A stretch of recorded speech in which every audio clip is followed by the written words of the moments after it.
சிறுநீரகம் தொடர்பான எந்த பிரச்சனையா இருந்தாலும் அதை விரட்டி அடிக்கக்கூடிய ஒரு கஷாயம் இருக்குங்க. அதுல என்னென்ன மூலிகைகள் இருக்கு, அதை எப்படி வீட்டில் நீங்களே தயார் செய்யலாம் அப்படின்றத இந்த பதிவில் நான் சொல்ல போறேன். வீடியோவை ஸ்கிப் பண்ணாம முழுசா பாருங்க. ஏன்னா நிறைய பேருக்கு சிறுநீரக பாதிப்பு இருக்குங்க. ஸோ அவர்களுக்கு இந்த பதிவு ரொம்ப ரொம்ப யூஸ்ஃபுல்லா இருக்கும். உங்க ஃப்ரெண்ட்ஸ் அண்ட் ரிலேட்டிவ்ஸ்க்கு வீடியோவை ஷேர் பண்ணுங்க. நம்ம சேனலை சப்ஸ்கிரைப் பண்ணிக்கோங்க.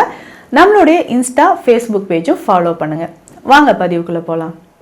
Welcome to Nitya's Varam, where ancient Siddha tradition meets modern healing. Experience the difference. வரம் நேயர்களுக்கு வணக்கம். நான் டாக்டர் நித்யா, சித்தா ஃபிசிஷியன். இந்த பதிவில் நம்ம எதை பற்றி பார்க்க போகிறோம்? சித்தர்கள் அருளால் தொடர்ந்து பல வருஷங்களாக சிறுநீரக சம்பந்தப்பட்ட பிரச்சனைகளுக்கு நம்ம சிறப்பான முறையில் சிகிச்சை கொடுத்துட்டு வரோங்க. அதாவது சிறுநீரக பாதிப்பு யாருக்கு வரலாம்? ஒருவேளை உங்களுக்கு சிறுநீரக பாதிப்பு இருக்குன்னா என்ன மாதிரியான அறிகுறிகள் உங்களுக்கு தெரியும்? அந்த அறிகுறிகளை பேஸ் பண்ணி தான் இப்போ நம்ம ஒவ்வொரு பதிவுலையும் சொல்லி தான் ஓகே இந்த சிம்டம்ஸ்லாம் நமக்கு இருக்கே, ஒரு டெஸ்ட் எடுத்து பார்த்துடலாம் அப்படின்னு பார்த்து ஓகே பார்டர் லைனில் நமக்கு இருக்குது, இல்லை யூரியா கிரியேட்டின் லெவல் கொஞ்சம் இன்க்ரீஸ் ஆகிருக்கு, இதற்கான சிகிச்சைகள் நம்ம எடுத்துக்கலாம் அப்படின்னு நிறைய பேருக்கு ஒரு முன்னெச்சரிக்கை பதிவாகவும் நம்மளது இருந்திருக்குங்க. இப்போது இந்த சிறுநீரக பாதிப்பு இருக்கிறவங்களுக்கு நம்ம ஸ்பெஷலாக ஒரு 5 வகையான கஷாயங்கள் கொடுத்துட்ருக்குறோம். இந்த கஷாய மருந்துகள் ஒவ்வொன்றும் நீங்கள் எந்த ஸ்டேஜில் இருக்கீங்களோ அதுக்கு ஏற்ற மாதிரி இருக்கும். ஒரு சிலருக்கு கிட்னியில் ஸ்டோன் இருக்கலாம், இல்லை கிட்னி ஷ்ரிங்காக இருக்கும், சுருங்கி இருக்கலாம். பிபினாலேயோ இல்லை சுகர்னாலேயோ உங்களுக்கு சிறுநீரக பாதிப்பு இருக்கும். சுகர் இருக்கிற நிறைய பேருக்கு டயபெட்டிக் நெஃப்ரோபதி கண்டிஷன்னாலேயும் இருக்கலாம். இதில் முக்கியமாக நீங்கள் ஸ்கேன் எடுத்து பார்க்கும்போது ரீனல் பேரன்கைமல் டிசீஸ் அப்படின்ற ஒரு நிலை இருக்கும். நிறைய பேருக்கு இது கிட்னி சுருங்கி இருக்கிறதுனால வரக்கூடியது. இதை நம்ம ஒவ்வொரு ஸ்டேஜுக்கும் ஏற்ற மாதிரி உங்களுக்கு யூரியா லெவல் எவ்வளோ இருக்குது, 50, 60, 80, 100 இந்த மாதிரி இருக்கா, கிரியேட்டின் லெவல் எவ்வளோ இருக்குது, 2.5 இருக்கா, இல்லை 1.8 பார்டர்லேயே இருக்கா, இல்லை 3, 8 இந்த மாதிரி ஒவ்வொருத்தருக்கும் இன்க்ரீஸ் ஆகிட்டே இருக்குது, ஜிஎஃப்ஆர் லெவல் எவ்வளோ இருக்குது, அதை பேஸ் பண்ணி உங்களுக்கு அந்த மருந்துகள் வீரியமான மூலிகைகளை சேர்த்த மருந்துகளை நம்ம கொடுத்துட்ருக்குறோம். இதில் ஸ்பெஷலாக நம்ம கொடுக்கக்கூடிய ஒரு கஷாயம் கிட்னி கேர் கஷாயம். இதில் என்னென்ன மூலிகைகள் இருக்குது, இதை எப்படி பயன்படுத்தலாம், யார் யாரெல்லாம் பயன்படுத்தலாம் அப்படின்னு நம்ம தெரிஞ்சுக்கலாம். சரிங்களா? இந்த கிட்னி கேர் கஷாயம் அப்படின்னு சொல்கிறது பொதுவாகவே சிறுநீரக பாதிப்பு இருக்கிறவங்க ரெகுலராக பயன்படுத்துகிற மாதிரி நம்ம கிளினிக்கில் நம்ம கொடுத்துட்ருக்குறோங்க. இதுவுமே சித்தர்கள் சொன்ன மூலிகைகள் எல்லாமே அந்த அளவுப்படி தான் நம்ம சேர்த்துருக்கோம். பொதுவாக இந்த சிறுநீரக பாதிப்பு இருக்கிறவங்களுக்கு ஒரு முக்கியமான, அதாவது அந்த சிறுநீரகங்களை திரும்ப பழைய மாதிரி நம்ம நல்ல ஃபார்முக்கு கொண்டு வரணும், அது ஃபங்க்ஷன் நார்மலாக இருக்கிறதுக்கு எந்த மாதிரியான மூலிகைகள் எடுத்துக்கலாம் அப்படின்னா பேசிக்காகவே நெரிஞ்சில், அதுவும் யானை நெரிஞ்சில் அப்படின்னு சொல்கிற மூலிகை. இது பொதுவாக உடல் உஷ்ணத்தை குறைக்கக்கூடியதுங்க. எந்த வகையான நமக்கு உடல் உஷ்ணத்தினால் வந்த பிரச்சனையாக இருக்கட்டும், அதுவே பெண்களுக்குமே பார்த்திங்கன்னா நிறைய பேருக்கு ஒயிட் டிஸ்சார்ஜ் இருக்கும், வெள்ளைப்படுதல் பிரச்சனை நிறைய பெண்களுக்கு இருக்குது அப்படின்னாலும், இல்லை சிறுநீரகம் சம்மந்தப்பட்ட பிரச்சனைகள் இருந்தாலும், ப்ரோஸ்டேட் கிளாண்ட் என்லார்ஜ்மெண்ட் ஆண்களுக்கு நிறைய பேருக்கு இருக்குது, இல்லை சிறுநீரகங்கள் சுருக்கம் இருக்குனாலும் இந்த யானை நெரிஞ்சில் பேசிக்காக நம்ம பயன்படுத்துகிறோம். இதனோட நீர்முள்ளி ஒரு முக்கியமான மூலிகையாக நம்ம எடுத்துக்கிறோம். ஸோ இந்த நீர்முள்ளி அப்படின்னு சொல்கிறதும் உடல் உஷ்ணத்தை தணிக்கக்கூடிய ஒரு முக்கியமான மூலிகை. ஸோ இந்த நீர்முள்ளியை ரெகுலராக நீங்கள் எடுத்துகிட்டு வர கொஞ்சம் கொஞ்சமாக நம்ம உடலில் இருக்கக்கூடிய அந்த தேவையில்லாத கழிவுகள் நமக்கு வெளியேற ஆரம்பிக்குது.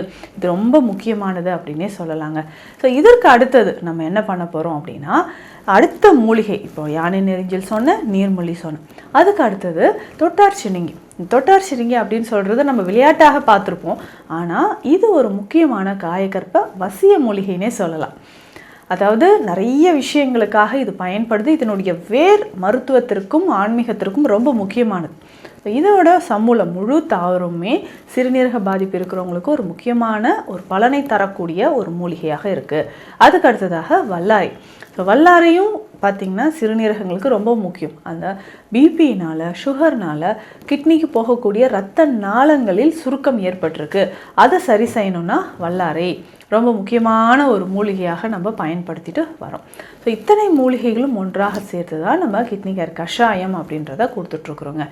இந்த கஷாயம் நம்ம எப்படி பயன்படுத்தலாம்? ஒருவேளை உங்களுக்கு சிறுநீரகங்களில் கற்கள் இருந்தாலும் சரி, இல்லை கிரானிக் கிட்னி டிசீஸ், ஏற்கனவே நான் இந்த சில சிகிச்சைகளை எடுத்துகிட்ருக்கிறேன், அதனோட ஒரு ஊட்டச்சத்து நிறைந்த ஒரு மருந்தாக, அதாவது சப்ளிமெண்ட்ஸ் மாதிரி இதை நீங்கள் எடுத்துக்கலாம்.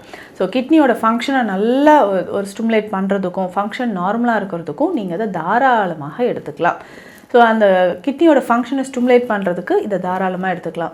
ஒருவேளை பிளாடர் வீக்காக இருக்கும், ஒருவேளை நிறைய பேருக்கு ப்ரொலாப்ஸ் இருக்கலாம், ப்ரோஸ்டேட் கிளாண்ட் என்லார்ஜ்மெண்ட் இருக்கும், போஸ்ட் வாய்ட் யூரின் போய் முடிச்சதுக்கப்புறமும் கொஞ்சம் யூரின் பிளாடர்லேயே இருக்குங்க அப்படின்னு சொல்லுங்க. இதனால் அடிக்கடி யூரினரி ட்ராக் இன்ஃபெக்ஷன் ஏற்படுறது நிறைய பேருக்கு பார்க்குறோம். ஸோ இதை நம்ம கண்ட்ரோலுக்கு கொண்டு வர்றதுக்கும் இந்த கஷாயம் நம்ம பெஸ்ட்டாக எடுத்துக்கலாம். கால் வீக்கம் நிறைய பேருக்கு இருக்கும், யூரியா கிரியேட்டின் லெவல் அதிகமாக இருக்குன்னா கால் வீக்கம் நம்ம பார்க்குறோம். ஸோ வீக்கம் அதிகமாக இருக்கிறவங்களுக்கும் இந்த கஷாயத்தை எடுத்துக்கலாங்க. இந்த கஷாயம் நம்ம எப்படி ரெடி பண்ண போகிறோம், ஏன்னா இதில் என்னென்ன மூலிகைகள் இருக்குது அப்படின்னு நான் சொல்லிட்டேன். எல்லா மூலிகையும் சம அளவு தான் நம்ம சேர்க்க போகிறோம். ஸோ சம அளவு சேர்த்து செய்யக்கூடிய இந்த கஷாயத்தை காலை மாலை 2 வேளையும் நீங்கள் எடுத்துக்கணும். ஒருவேளை உங்களுக்கு கிரியேட்டின் லெவல் ரொம்ப அதிகமாக இருக்குது, 5, 6 இந்த லெவலுக்கு அதிகமாக இருக்குனாலும் அதை சரி செய்கிறதுக்கு, அதை மெயின்டைன் பண்ணுறதுக்கு உங்களுக்கு இது பெஸ்ட்டு ஒரு தீர்வாக இருக்கும். மூலிகை சார்ந்த ஒரு தீர்வை நீங்கள் தேடிட்டு இருந்தீங்கன்னா இந்த கஷாயத்தை நீங்கள் ரெகுலராக எடுத்துக்கலாங்க. ஸோ காலையில் நல்ல ஒரு டேபிள் ஸ்பூன் ஃபுல்லாக எடுத்துகிட்டு 3 கிளாஸ் தண்ணி விட்டு நல்லா பாயில் பண்ணிக்கோங்க. 1 கிளாஸ் வரணும், 1 கிளாஸ் வர வரைக்கும் இதை நல்லா பாயில் பண்ணிவிட்டு ஃபில்டர் பண்ணி எடுத்துக்கணும். ஸோ இதை ஃபில்டர் பண்ணிவிட்டு ரெகுலராக நீங்கள் இந்த கஷாயத்தை காலையிலையும் மாலையிலையும் எடுத்துகிட்டு வரலாம். சிறுநீரக பாதிப்பு இருக்கிறவங்க, இல்லை சிறுநீரகங்கள் எனக்கு ரொம்ப சோர்வடையுது, சிறுநீரகம் ரொம்ப சுருக்கம் அடையுது அப்படிலாம் நம்ம சொல்கிறோம் இல்லைங்களா, இது சரியாகிறதுக்கு நமக்கு இது ரொம்ப சிறந்த ஒரு கஷாயமாக இருக்கும். ஏன்னா நிறைய பேருக்கு டவுட் இருக்குது, எந்த கஷாயம் எடுக்கலாம், நிறைய பேர்கள்லாம் சொல்கிறீங்களே மேம் அப்படின்ட்டு. ஸோ இதுலேயுமே 5 வகையான கஷாயங்கள் இருக்குது. இது பேசிக்காக நம்ம பயன்படுத்தக்கூடியது. ஒருவேளை நீங்கள் டயாலிசிஸ் பண்ணிட்டு இருந்தாலும் இந்த கஷாயத்தை நீங்கள் எடுத்துக்கலாம். இல்லை நான் வேறு வகையான மருந்துகள் எடுத்துகிட்டு இருக்கிறேன், சிறுநீரக பாதிப்பிற்காக வேறு வகையான மருந்துகளை நான் எடுத்துகிட்டு இருக்கிறேன் அப்படின்னு சொன்னாலும் அதற்கு இந்த கஷாயம் ரொம்ப சிறந்ததாக இருக்கும். இதை நீங்கள் தாராளமாக ஃபாலோ பண்ணிக்கலாம். சரி, வேறு என்னென்ன விஷயங்களுக்காக இதை எடுத்துக்கலாம் அப்படின்னு கேட்டிங்கன்னா, நிறைய பேருக்கு உடல் உஷ்ணம் இருந்துக்கிட்டே இருக்குங்க, எரெக்டல் டிஸ்ஃபங்க்ஷன் இருக்கும், அதாவது ஆண்களுக்கு விருப்பத்தன்மை குறைபாடு இருக்கும், சரிங்களா. இதை சரி செய்கிறதுக்கும் இந்த கஷாயத்தை எடுத்துக்கலாம். ஸோ ஆண்களுக்கு தனியாக எரெக்டல் டிஸ்ஃபங்க்ஷனை அது மெயின்டைன் பண்ணுறதுக்கு, கொஞ்சம் கொஞ்சமாக அதிலிருந்து இம்ப்ரூவ் ஆகிறதுக்கு இந்த கஷாயத்தை நம்ம எப்படி எடுத்துக்கலாம்னா, இதனோட சில மூலிகைகளை கலந்து இந்த கஷாயம் ரெடி பண்ணி எடுத்ததுக்கப்புறம் இதனோட அஸ்வகந்தா பொடியும் பூனைக்காளி பொடியும் சேர்த்து மிக்ஸ் பண்ணி அந்த கஷாயத்தை குடிச்சிக்கலாம், ஒரு 1/4 டீஸ்பூன் அளவுக்கு. ஸோ இந்த கஷாயம் ரெடி பண்ணி எடுத்ததுக்கப்புறம் அஸ்வகந்தா ஒரு 1/4 டீஸ்பூன் அளவுக்கும், பூனைக்காளி விதை பொடி ஒரு 1/4 டீஸ்பூன் அளவுக்கும் இந்த கஷாயத்திலே சேர்த்து நம்ம குடிச்சிட்டு வரலாம். ஸோ அப்படி நம்ம எடுத்துக்கிட்டே வரும்பொழுது உடலில் இருக்கக்கூடிய அந்த தேவையில்லாத கழிவுகள் வெளியேறும். எரெக்ஷன் ப்ராப்ளம் இருந்துச்சுனாலும் அதை சரி செய்கிறதுக்கும் இந்த கஷாயம் எடுத்துக்கலாங்க. உடல் உஷ்ணமாக இருந்தாலும், பெண்களுக்கு வெள்ளைப்படுதல் பிரச்சனை, சிறுநீரகங்களில் கற்கள் இருக்குது, இல்லை உங்களுக்கு சிறுநீரகங்கள் செயல்பாடு குறைஞ்சி இருக்குது, இந்த மாதிரி எல்லா பிரச்சனைகளுக்குமே இந்த கஷாயம் எடுத்துக்கலாம். இதில் மேலும் 5 வகையான கஷாயங்கள் இருக்குது. ஸோ ஒவ்வொருத்தருக்கும் ஒவ்வொரு மாதிரியான கஷாயங்கள் நம்ம கொடுத்துட்ருக்குறோம். ஏன்னா நிறைய பேர் இது பதிவில் கேட்டிருந்தீங்க, அதற்காக தான் இந்த வீடியோவை நான் உங்களுக்கு இப்போது கொடுத்துட்ருக்கேன். இதில் ஏதாவது சந்தேகங்கள் இருந்தாலும் கமெண்ட்டில் சொல்லுங்கள். சித்த மருத்துவம் தொடர்பான மருத்துவ ஆலோசனைகளுக்கு ஸ்க்ரீனில் இருக்கிற நம்பருக்கு கால் பண்ணுங்கள். நன்றி.